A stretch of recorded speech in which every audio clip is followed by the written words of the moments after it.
En entrant dans la maison, ma belle-sœur s'est exclamée, « C'est beaucoup plus beau que ce que j'imaginais. Si vous la réaménagez, elle pourrait même ressembler à une maison neuve. » Dès que j'ai révélé que cette maison avait été héritée de mes parents, son attitude s'est visiblement refroidie. « Cela signifie-t-il qu'il est à votre nom? N'avez-vous pas l'intention de la changer au nom de votre mari, maintenant que vous êtes mariés ?» Elle a demandé.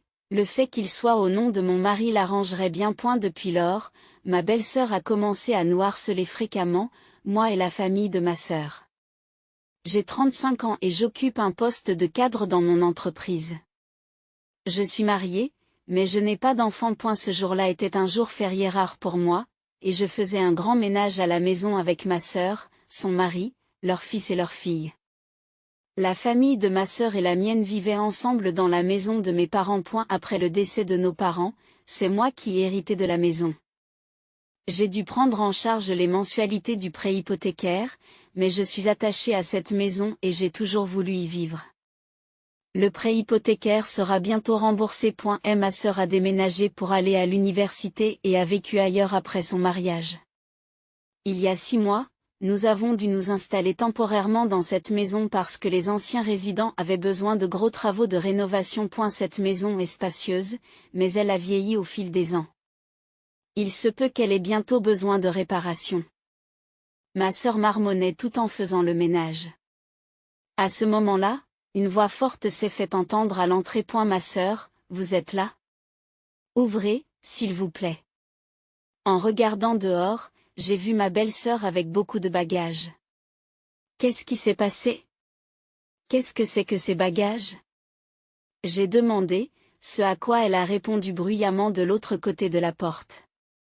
Dépêche-toi de me laisser entrer. Lorsque ma sœur a ouvert la porte d'entrée, ma belle-sœur est immédiatement entrée dans le salon et s'est assise sur le canapé. Lorsqu'on lui a demandé pourquoi, elle a répondu sans ambages, parce que je vais divorcer. Son mari travaille pour une grande entreprise et gagne des revenus considérables, il devait donc y avoir quelque chose de grave pour qu'elle décide de divorcer. Alors que je réfléchissais au lien entre sa venue chez nous et son divorce, elle m'a dit, de toute façon, c'est pour ça que je vais vivre ici à partir de maintenant. En réalité, elle avait toujours eu des vues sur cette maison. Changer le nom sur l'acte de propriété n'est pas très difficile, mais la céder à ma belle-sœur de cette manière équivaudrait à ce que j'abandonne la maison. Je m'attendais à ce qu'elle agisse de la sorte. Et si je refusais, ma belle-sœur, cupide et arrogante, exigerait de force le changement de propriétaire. Finalement, elle pourrait même changer le nom elle-même. Malheureusement, mon mari s'est rangé de son côté et n'a pas voulu nous écouter, si bien que j'ai décidé de mettre en œuvre un plan auquel j'avais déjà pensé. Après avoir échangé un regard avec ma sœur et son mari, j'ai hoché la tête et j'ai dit, d'accord, alors je vais m'occuper du changement de nom pour vous. Et ma belle-sœur a répondu, oh, tu es bien réceptive aujourd'hui, mais elle a été surprise par l'intervention du mari de ma sœur. Cependant, le changement de propriétaire pose quelques problèmes. Quel problème? Alors que ma belle-sœur s'irritait de plus en plus, il a expliqué, lors d'un changement de propriété, une raison spécifique est généralement requise, par exemple en cas d'héritage ou de vente d'un bien, et nous aurons donc besoin d'une raison concrète pour ce changement. Sa réponse à l'explication de mon mari a été dédaigneuse. Que entendez-vous par là? Il suffit d'inventer n'importe quelle raison. Mais ce n'est pas si simple, surtout avec les procédures légales au cadastre. Alors, disons qu'il s'agit d'un transfert de toi à moi. Cela signifie que vous devez payer des droits de donation. Des droits de donation? Je n'ai pas cet argent.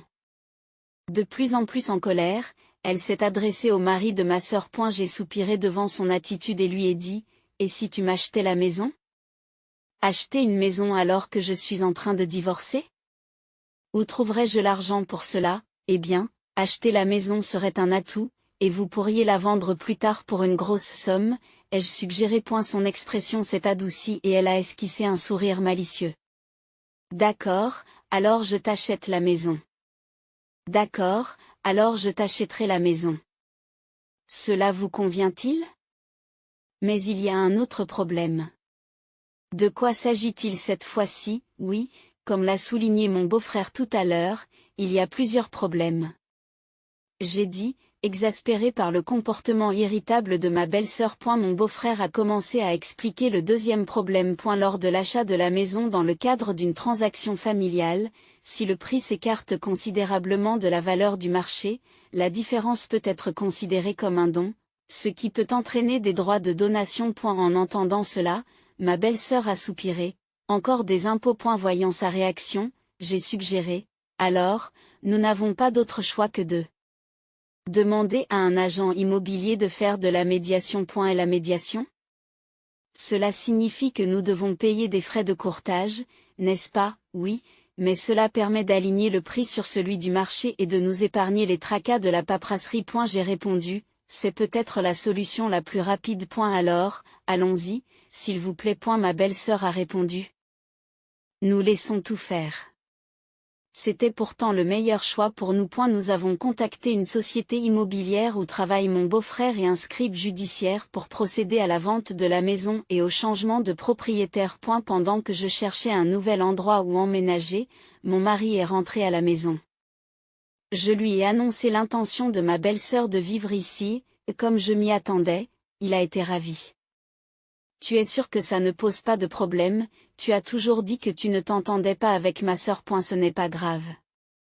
J'ai décidé de partir d'ici avec la famille de ma sœur. Quoi? Je demande le divorce. J'ai atteint ma limite avec les choses, y compris mon arrogante belle-sœur et toi. Qu'est-ce que tu racontes? J'ai commencé à expliquer les raisons de mon départ. Peu de temps après avoir épousé mon mari, sa sœur, que j'avais rencontrée une fois à notre mariage, nous a soudain rendu visite à la maison. Dès qu'elle est entrée, elle s'est exclamée avec joie. Cette maison est plus belle que ce à quoi je m'attendais.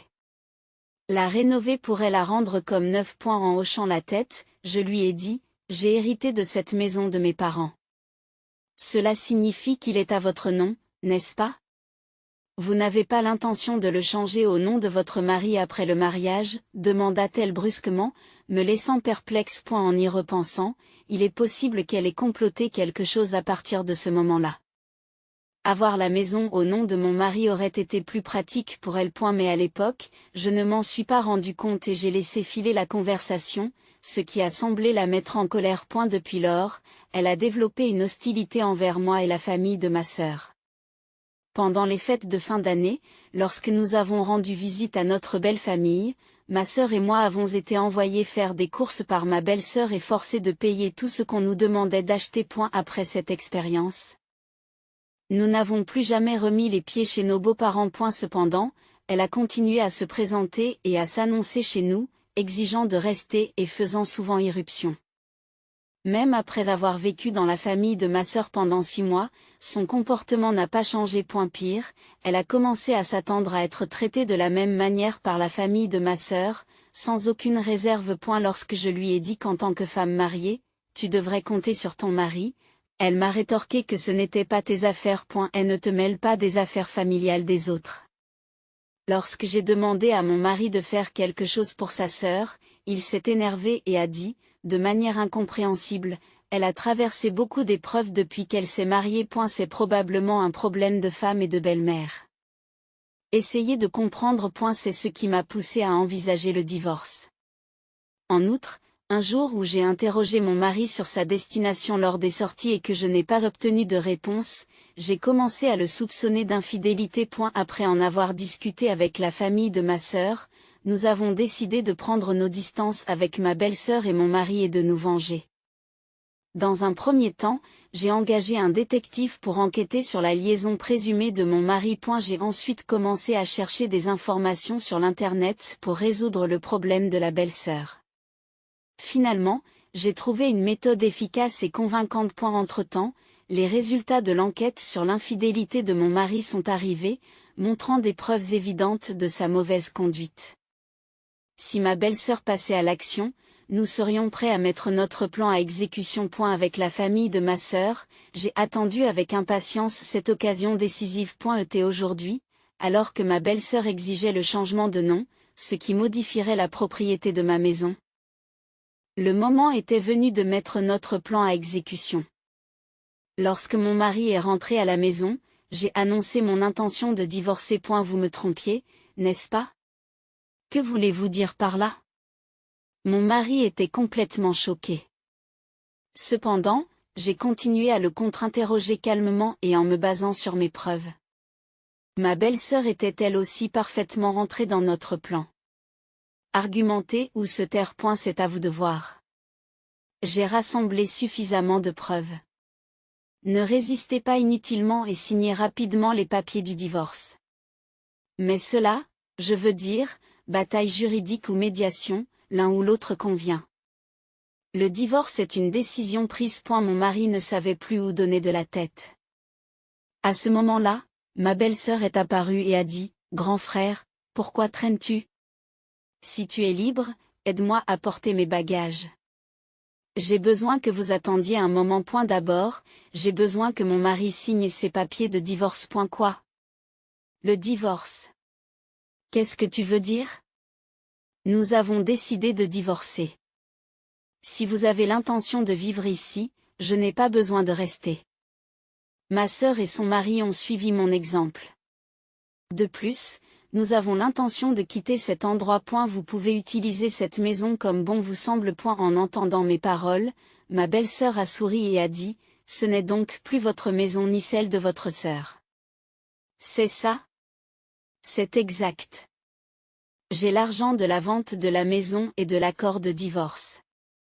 Il ne sera donc pas difficile de trouver une nouvelle maison. En entendant cela, mon mari a signé les papiers du divorce à contre-séure. Après avoir reçu les papiers du divorce, la famille de ma sœur et moi avons quitté notre ancienne maison. Cette nuit-là, ma sœur, son mari et moi sommes restés à l'hôtel. Le lendemain, nous avons entamé la procédure de vente de la maison. Tout d'abord, nous avons créé les documents de vente officiels par l'intermédiaire de la société immobilière de mon beau-frère et d'un avocat. Puis nous avons procédé à la vente de la maison à ma belle-sœur. Bien sûr, ma belle-sœur devait être impliquée dans le contrat, mais elle se plaignait, « Oh là là, qu'est-ce que c'est que ça? Je ne comprends pas. Appelez-moi quand tous les documents seront prêts. Je me fiche du contenu. Je dois juste payer, n'est-ce pas? Tout ce qui compte, c'est que la propriété me soit transférée. Finalement, le mari de ma sœur, l'avocat et moi-même nous sommes occupés de toutes les procédures et ma belle-sœur a disparu. Nous ne sommes pas parvenus à un accord, mais c'était prévisible. Je ne pensais pas qu'elle pourrait supporter le processus fastidieux du contrat. Finalement, elle n'a participé qu'aux premières étapes de la confirmation de l'intention d'achat et à la signature des documents finaux. Ensuite, nous avons complètement déménagé nos affaires de la maison afin de pouvoir la remettre. Parallèlement, le divorce a été prononcé et mon ex-mari a dû me verser $25 000 de dommages et intérêts. Ensuite, le paiement de la maison a été intégralement transféré sur mon compte par mon ancienne belle-sœur. Elle ignorait l'existence de l'hypothèque et était probablement endettée, mais cela ne me concernait plus. Quelques semaines plus tard, tout était réglé. Lorsque j'ai visité à nouveau la maison, qui appartenait désormais à mon ex-mari et à mon ancienne belle-sœur, j'ai pu entendre leurs discussions animées à l'extérieur. C'est à cause de ta dette que je travaille sans arrêt, et je suis poursuivi pour les dommages et intérêts que je dois. Je ne savais pas que la maison était si chère. C'est du bon sens. Eh bien, je ne le savais pas, alors il n'y a rien à faire. Ne cherche pas d'excuses. Tu aurais dû la prendre toi-même. Maintenant, je dois payer la maison à cause de toi, et je dois encore des dommages et intérêts. En entendant le mot inattendu dommages et intérêts, j'ai senti qu'il y avait une occasion à saisir. J'ai sonné à la porte et me suis préparé à affronter mon ex-mari. Oh, c'est toi. Qu'est-ce que tu veux? Je suis occupé en ce moment. Qu'est-ce que je veux? Je suis ici pour récupérer le paiement de ce mois. Comment? Que voulez-vous dire par le paiement de ce mois? J'ai déjà payé ce mois-ci, y compris le paiement de la maison. Je l'ai reçu, mais il y a encore quelque chose que vous n'avez pas payé, n'est-ce pas? Alors que mon ex-mari regardait mes paroles d'un air perplexe, mon ancienne belle-sœur est apparue par derrière, dirigeant sa colère contre moi. Qu'est-ce que tu fais? Vous ne m'avez pas dit un mot sur le prix de cette maison.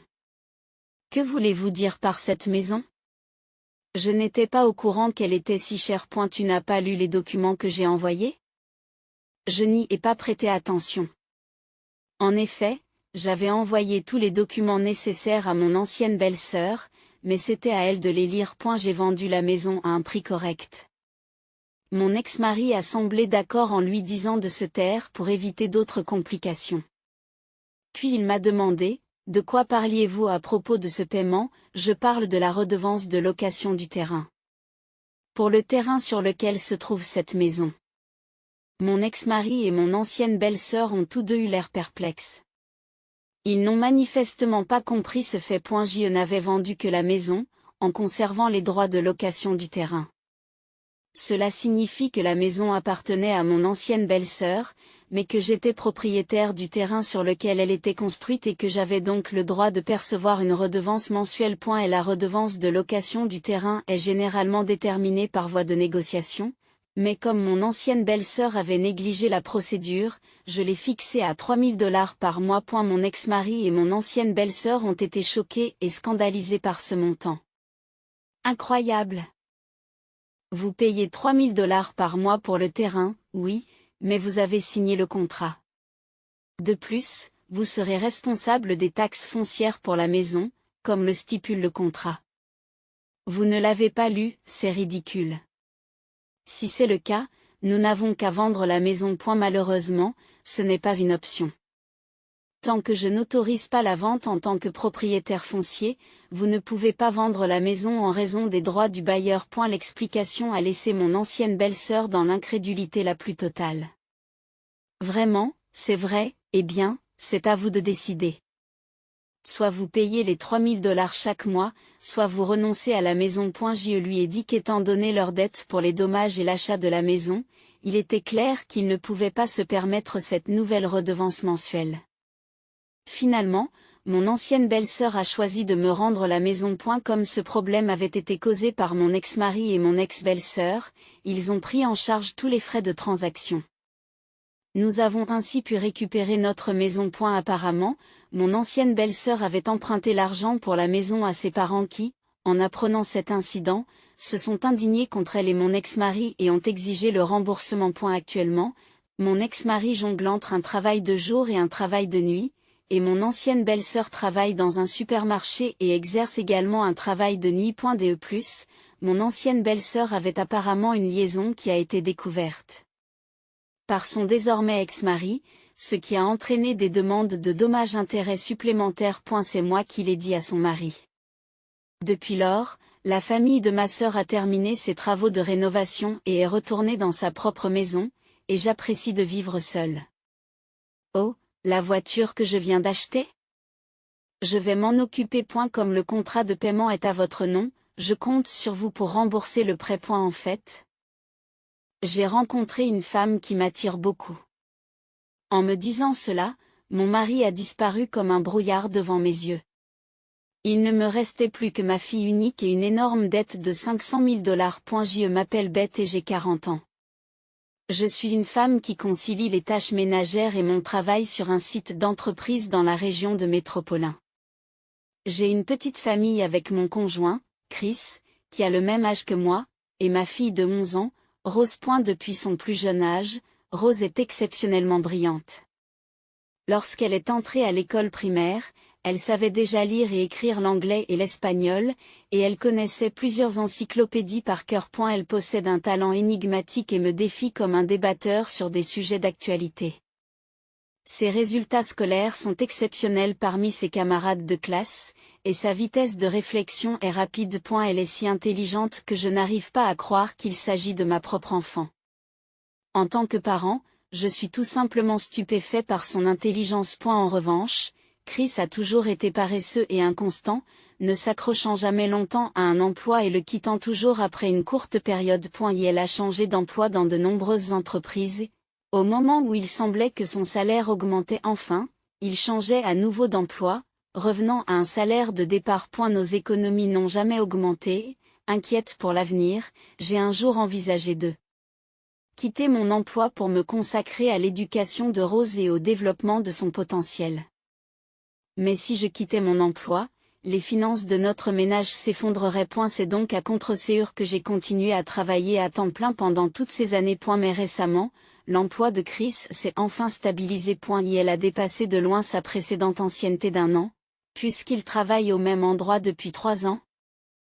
Et il s'est assuré un revenu stable en tant qu'employé à temps plein. Auparavant, il était simplement paresseux, mais quelque chose a changé et il a commencé à vouloir visiter divers endroits en famille, à nourrir la curiosité intellectuelle de Rose et à créer des souvenirs familiaux. Nous avons pris notre courage à 2 mains et sommes passés de la petite voiture que nous conduisions à un spacieux break d'une valeur de $60 000. Ce break était un grand véhicule qui pouvait également être utilisé pour le camping, avec un intérieur spacieux qui permettait d'y installer un simple lit. Mais comme Chris, qui venait de devenir employé à temps plein, ne pouvait pas passer le contrôle de solvabilité, c'est moi qui ai fini par contracter le prêt. Cela ne m'a pas particulièrement surpris. Après tout, l'hypothèque était également à mon nom. Et puis, après une longue attente, le jour de la livraison de la nouvelle voiture est enfin arrivé. Ce jour-là, je ne pouvais pas m'absenter du travail et j'ai donc demandé à Chris d'aller chercher la voiture. Pendant mon service, j'ai vu un message de Chris sur mon téléphone portable, et mon cœur s'est figé en un instant. Je m'occupe de la nouvelle voiture. Comme le contrat de paiement est à ton nom, je compte sur toi pour continuer à rembourser le prêt. Je n'ai pas compris ce texto soudain et j'ai immédiatement appelé Chris. Je ne m'attendais pas à ce qu'il réponde tout de suite au téléphone, mais à ma grande surprise, il l'a fait. Qu'est-ce que tu veux? Il ne s'agit pas de ce que je veux. Que signifie ce message? Il signifie exactement ce qu'il dit. La voix de Chris était indifférente, et je suis devenu encore plus confus. C'est alors que Chris m'a révélé quelque chose que je n'aurais jamais pu imaginer. En fait, je suis tombé sérieusement amoureux de quelqu'un. Qu'est-ce que tu racontes? Demandai-je d'une voix tremblante, choquée. À eu début, c'était juste pour s'amuser un peu, mais maintenant? Je veux recommencer ma vie avec cette personne. C'est donc un adieu à toi. Sur ces mots, Chris tente de mettre fin à l'appel. Mais juste avant de raccrocher, il a révélé quelque chose d'encore plus choquant. Oh, c'est vrai? J'ai encore les papiers du divorce que tu as signés lors de notre dernière dispute, alors je vais les présenter. Sur ce, avant que je puisse dire quoi que ce soit, Chris a mis fin à l'appel. J'ai écouté la tonalité dans un état second, confronté à la réalité de la trahison, et je n'ai pu que rester sur place, incapable de bouger. Par la suite, j'ai eu beau essayer de contacter Chris, il n'a jamais répondu. Incapable de me concentrer sur mon travail, je suis rentré chez moi en souhaitant que tout cela ne soit pas réel. Et la vérité, c'est que j'ai signé les papiers du divorce dans un accès de colère lors d'une précédente dispute. Lorsque j'ai ouvert le tiroir où je conservais ces documents, j'ai constaté qu'ils avaient bel et bien disparu. Je devais maintenant rembourser une énorme dette d'environ $500 000, $60 000 pour le prêt automobile et environ $440 000 pour le prêt hypothécaire. Je comprenais la situation, mais je ne pouvais me résoudre à l'accepter. J'ai essayé de contacter Chris à plusieurs reprises, mais qu'il m'ignore ou non, il ne m'a jamais répondu, même s'il lisait les messages. C'était comme s'il avait disparu de la surface de la terre. Rose, qui remarque même les plus petites choses, ne pouvait pas ne pas s'en rendre compte et quelques jours plus tard, elle a regardé mon visage lentement après le dîner. Maman, tu vas bien? Tu as l'air un peu mal en point ces derniers temps, n'est-ce pas? J'étais sur le point de faire semblant d'aller bien, mais sachant que Rose pouvait voir à travers moi, j'ai décidé d'être honnête. Oui.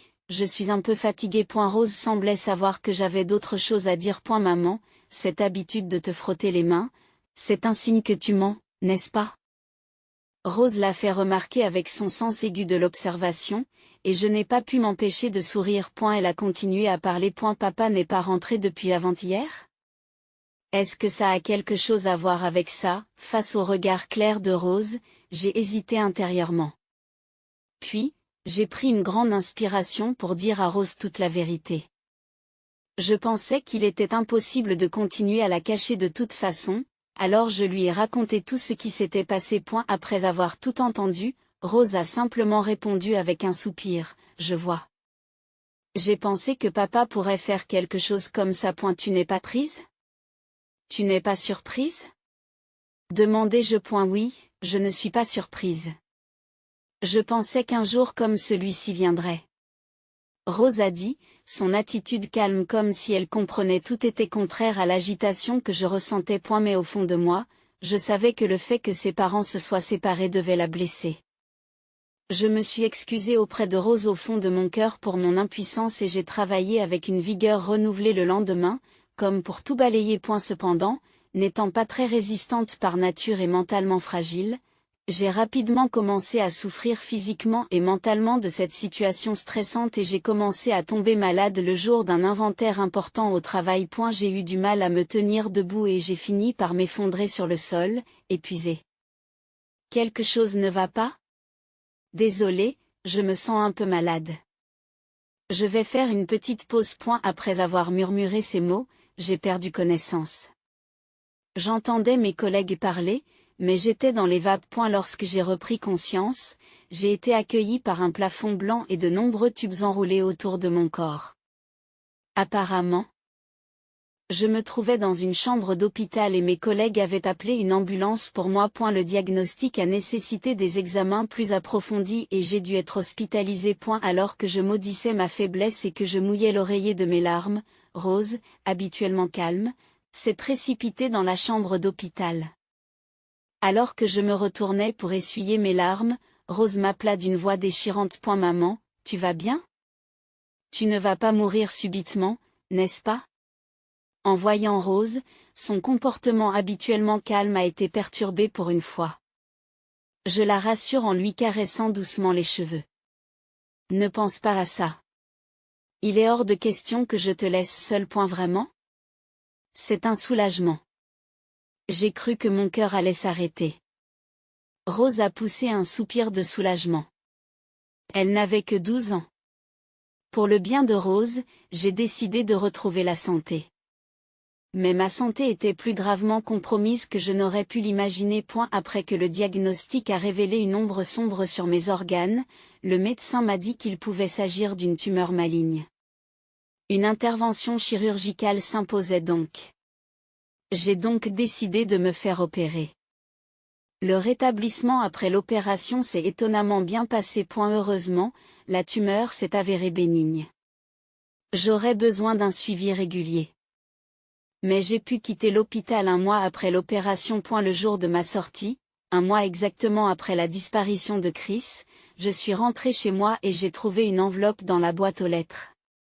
À l'intérieur se trouvait un avis de rappel concernant le prêt automobile. Mon compte en banque aurait dû être suffisamment approvisionné, et il n'était pas logique que je ne puisse pas effectuer le moindre paiement. C'était étrange. En consultant à la hâte mon compte bancaire sur Internet, je n'arrivais pas à croire les chiffres qui s'affichaient. Le solde de mon compte n'était que de 3,21 $. Je me suis dit qu'il devait s'agir d'une erreur et j'ai cliqué à plusieurs reprises sur le bouton d'actualisation. Mais le résultat était le même. Un chiffre froid de 3,21 $ apparaissait à l'écran. Qu'est-ce que c'est? Ce n'est pas possible. Dans ma mémoire, il aurait dû rester plus de 40 000 $. Tout en m'efforçant de contenir mon agitation, j'ai vérifié le tiroir où je gardais le livret de banque et je l'ai trouvé vide. Chris, le coupable était évident, mais on ne savait pas où il se trouvait, et je n'avais aucune idée de la marche à suivre. Même se débarrasser de la voiture était impossible sans l'avoir en main. Depuis que Chris a quitté cette maison, le malheur continue. En pensant cela, mon moral s'est effondré. Rose m'a vu dans cet état et m'a doucement caressé l'épaule. Maman, tu es toute pâle. Tu te sens encore mal? Je ne pouvais plus cacher la situation à Rose. J'y vais bien physiquement, mais papa n'a pas seulement pris la voiture, il a aussi pris toutes nos économies.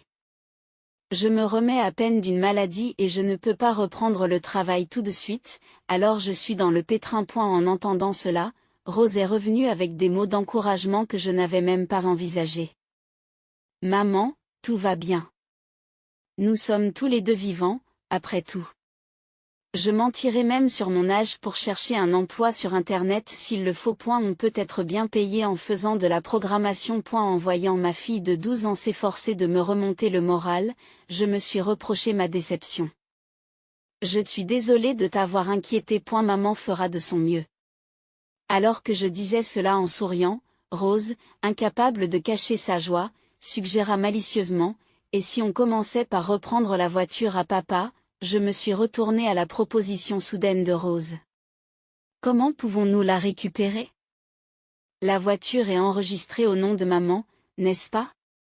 Oui. C'est vrai. Je n'ai toujours pas compris ce qu'elle voulait faire. J'ai écouté le plan de Rose et j'ai été impressionnée. Mais tout de suite après, je me suis inquiétée. Le problème, c'est qu'on ne sait pas où est papa. En baissant les yeux, Rose m'a dit, ne t'inquiète pas, je sais. Vraiment? Le GPS. Souviens-toi, on l'a installé sur le téléphone de papa. C'est alors que je me suis souvenu. Nous avions donné à Rose un téléphone portable d'enfant et installé des applications de suivi GPS sur nos smartphones pour éviter la même situation si Rose se perdait. J'ai suivi les déplacements de papa avec cette application. Et elle s'est beaucoup déplacée. Je vois.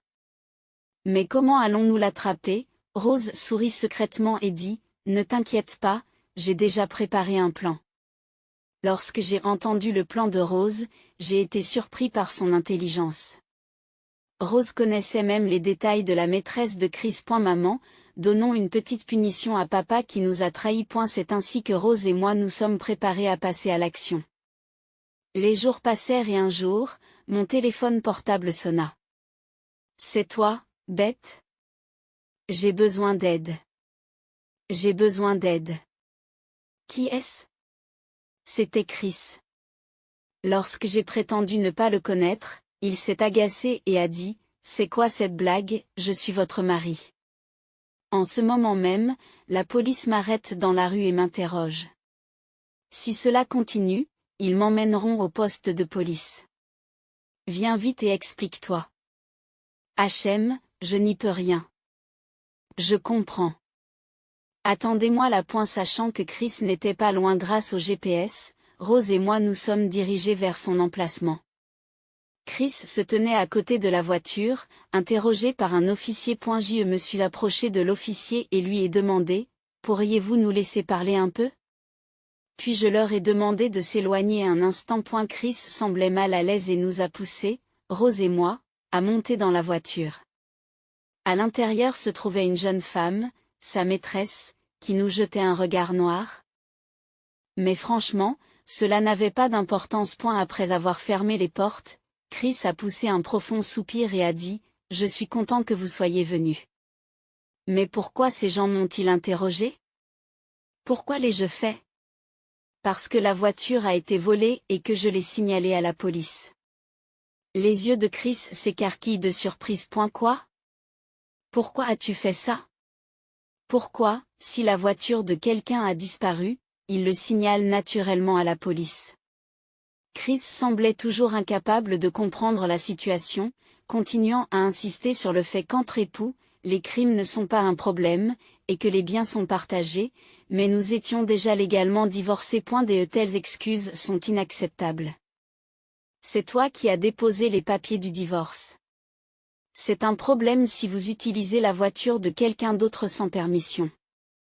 Je l'ai juste empruntée pour un moment. C'est vrai? Tu l'as juste empruntée pour un moment, tu aurais peut-être dû la rendre à l'époque. Comme je lui tendais la main, Chris sembla comprendre et me remit les clés de la voiture à contre-séur. Rose, qui était restée silencieuse jusqu'à présent, prit la parole. Papa, pourquoi nous as-tu quittés pour partir avec elle? Il ne s'attendait sûrement pas à être interrogé directement par son enfant. Chris est abasourdi et reste sans voix. À ce moment-là, la femme commença à répondre à Rose par un ricanement. Clairement, c'est parce que je suis plus jeune et plus attirante que ta mère. Je lui plais totalement et il n'a plus besoin de vous. Alors, je ne t'ai rien demandé. Rose l'a interrompu d'un cri énergique. Papa, réponds-moi. Je veux l'entendre de ta bouche. La femme se tut devant la réponse inattendue de Rose, et Chris resta également silencieux. Et si tu ne réponds pas, j'appelle la police. Lorsque Rose déclara cela, Chris commença soudain à paniquer. Attendez. Je suis désolé. Je vais parler. Et la femme s'appelait Megan. Elle avait rejoint le lieu de travail de Chris en tant que nouvelle employée il y a 4 mois. Ils ont sympathisé lors d'une fête de bienvenue pour les nouveaux employés et se sont rapidement rapprochés, m'a-t-on dit. Chose choquante, Megan était déjà enceinte, et Chris avait décidé de quitter notre famille pour commencer un nouveau chemin avec elle. Quant à la voiture, il y était apparemment attaché et n'avait pas réussi à la vendre. Vous avez visité pas mal d'endroits, on dirait. Oui, juste un petit voyage. Attendez, comment savez-vous cela? Tu te souviens de l'application GPS, celle que j'ai installée tout à l'heure? Lorsque j'ai dit cela, Chris a semblé se souvenir du fait et a été visiblement déçu. Je l'avais fait exprès. Papa se comportait différemment, alors j'ai suggéré d'utiliser le GPS. En entendant les paroles de Rose, j'étais moi aussi intérieurement étonné de son intelligence, alors que j'écoutais à ses côtés. Ensuite, j'ai confronté Chris directement et lui ordonné d'un ton un peu cassant. Admets que tu as volé mes $40 000 et rends-moi tout, ici et maintenant. Cet argent faisait partie de nos biens matrimoniaux communs. Et elle s'est défendue en disant, comment peux-tu dire ça? Cet argent provenait des économies que j'avais faites avant de me marier.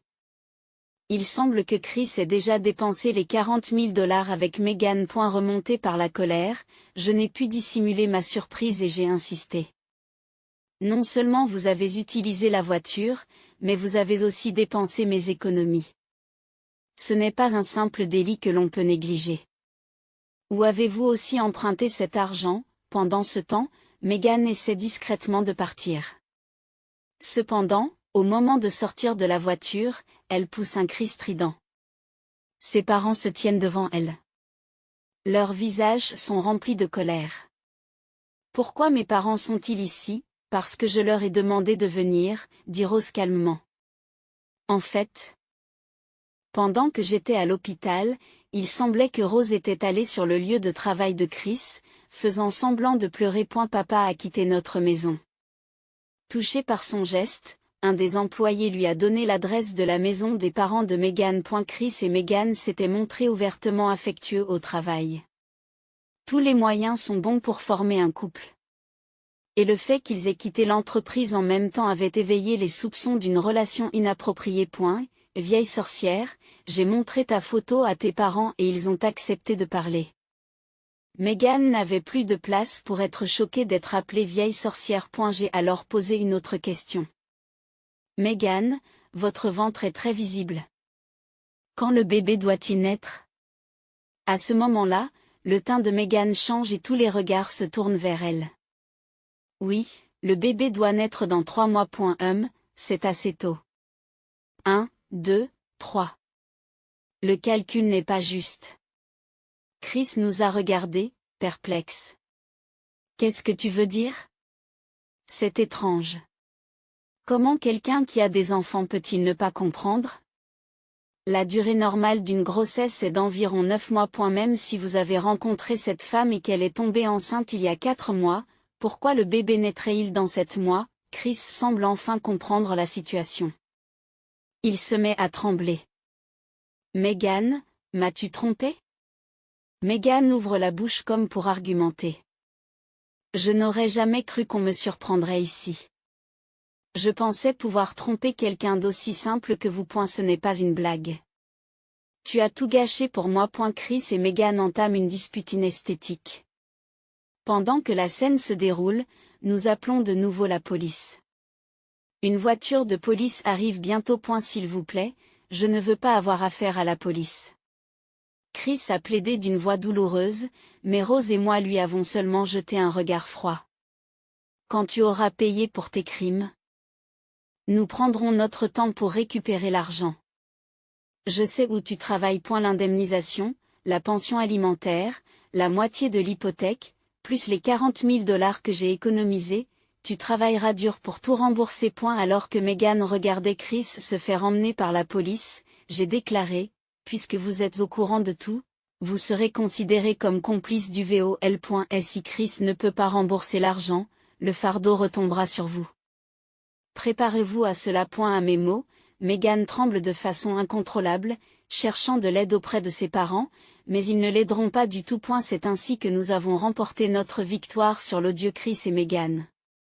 Bien qu'ils aient été tenus pour responsables de leurs crimes, ils ont été libérés sous caution parce qu'ils étaient des primo-délinquants et qu'ils avaient fait preuve de remords. Cependant, ce n'était que le début de leur épreuve de remboursement. J'ai réussi à leur soutirer la totalité de la somme qu'ils me devaient et j'ai fait en sorte que Chris verse également à Rose une pension alimentaire mensuelle de $600. J'ai trouvé un emploi pour Chris dans un entrepôt sous-traité par mon entreprise, de sorte que ses revenus soient directement affectés à mon remboursement. Bien que j'ai également souffert de ces événements, ma santé s'est progressivement améliorée et je suis maintenant de retour sur mon lieu de travail de manière énergique. Rose et moi travaillons ensemble tous les jours. Elle nous aide sincèrement dans les tâches ménagères. Comme son nom l'indique, en tant que mère, je souhaite vraiment que Rose ait un bel avenir et qu'elle s'épanouisse.